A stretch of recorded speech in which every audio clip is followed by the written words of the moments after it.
So I saw Game of Thrones Season 4, Episode 3, Breaker of Chains. Hi everyone, I'm Brandon Prosick and this is the So I Saw Show, reviewing the latest episode of Game of Thrones. As I like to say usually at the beginning of the episode, spoiler, spoiler, spoiler. If you don't want to know what happened on the latest episode of Game of Thrones, don't watch. Alright, so we've had a week now to process that Joffrey is dead. One more you, and yep, he is gone. Let's talk about the goods, let's talk about the bads, as I like to always do. Let's start with the bads, get those out of the way. I read online and heard that this happened in the books, and it's that Jaime and Cersei get back together, but they decide to do it right by their dead son's body? I'm sorry, but it's seasons 1 and 2. We all hated the hell out of Jaime. Now we spent all of season 3 loving him, and now season 4? What the hell? Not only did they get back together, but he basically rapes her. And it's, wow, I want to know how many of you out there, boom, don't like Jaime anymore.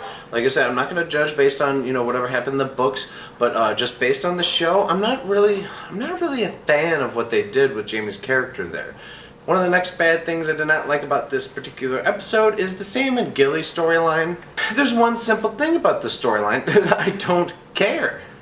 We just had the king murdered last week. Lastly, one of the things I did not like about this episode was, we'll jump to the final scene of the episode. Marine sends out a champion, and she has to choose a champion of her own to fight.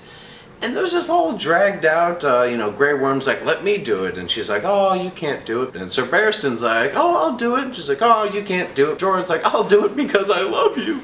And she's like, yeah, no, you can't do it. And basically she's like, yeah, Dario, you can do it. The whole time they're having all these explanations on why they can't do it. I was like, okay, just do it. You literally turned into a pissing contest, which that was a very awkward between the legs pee shot. I don't think I've ever seen that in the history of anything, and I don't think I ever want to. Launches catapults the barrels of chains. Episode ends. Okay, sure, that was fine. I'm not hating on the scene entirely. It was not bad. It didn't feel like that's the last scene of an episode. It felt like it was just a scene of an episode. I'm really worried about Daenerys' storyline. I really just don't want it to turn into like a season 2 storyline of hers where it's just strung along.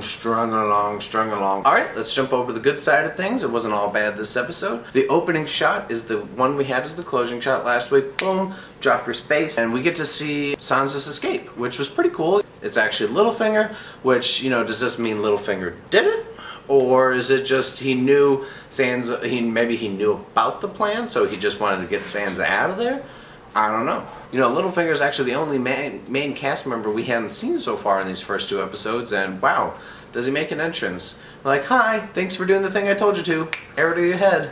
Thanks, I'll see you later. I love that we started a second after where we left off last week. I'm not a huge fan of some shows where they end on this big cliffhanger, and then all of a sudden they cut to, it's like days later, and they're like, yeah, that thing, that shit's crazy. I loved that scene where before it got all rapey, with Tywin, Cersei, and Tommen, Joffrey's younger brother, all standing over Joffrey's body. Tywin decides to give a little lesson to his other grandson that is still living. Basically says, Tommen, look, I'm going to cut to the chase. Your brother's dead. You're going to be king now. What kind of king are you going to be? Are you going to be an asshole like him? Or are you going to do something with it? It allowed us to see that lighter side of Tywin that we saw back in season 2 with Arya. Oh, he's caring. He's a caring grandpa. It's like, no, he's manipulating him, but it was done so well. I'm sure a lot of people were wondering, well, who's king now? Is Marjorie queen? What happens? Just right to the point. Tommen, you're king, get ready for it. One of the other things I loved about this episode, we got to see another segment of Arya and the Hound, which, oh god, I wish this could be some sort of spin-off sitcom.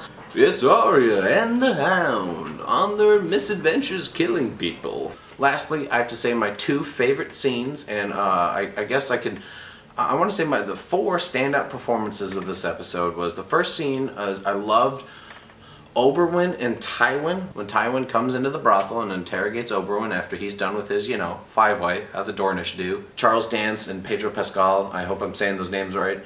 I think they just did great together. They touched a bit more upon Oberyn's sister being killed back during Robert's rebellion. And I think it was just a great scene talking about, you know, past problems with current problems.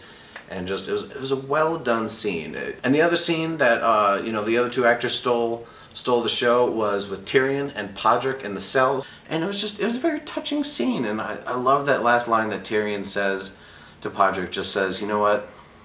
There was never a more loyal squire. Even though they haven't been, you know, in main storylines a lot, you know, they've really developed this whole Podrick Tyrion partnership over the course of these, you know, season 2 up till now. But those 4 guys and those 2 scenes, wow, I wanted more of that. Book fans, please don't spoil anything about who did the murder. Please, let's keep the comment section spoiler free. I think it was a very balanced episode. It had some bad, some good, but I think it was a good breather episode after the, you know, the shock that we were left with last week. There's links right here to my other reviews of the first 2 episodes. You can check out my Twitter, is right there. You follow me below. You can also hit the button right below that and hit subscribe to the YouTube page. I'm also taking suggestions. I'm going to try to pick up another show now that Community has ended. So any other shows you guys think I should be reviewing or you'd like to see me review, just be sure to comment. Alright, thanks for watching, guys. I'm Brandon Prosek, and now you saw the So I Saw show.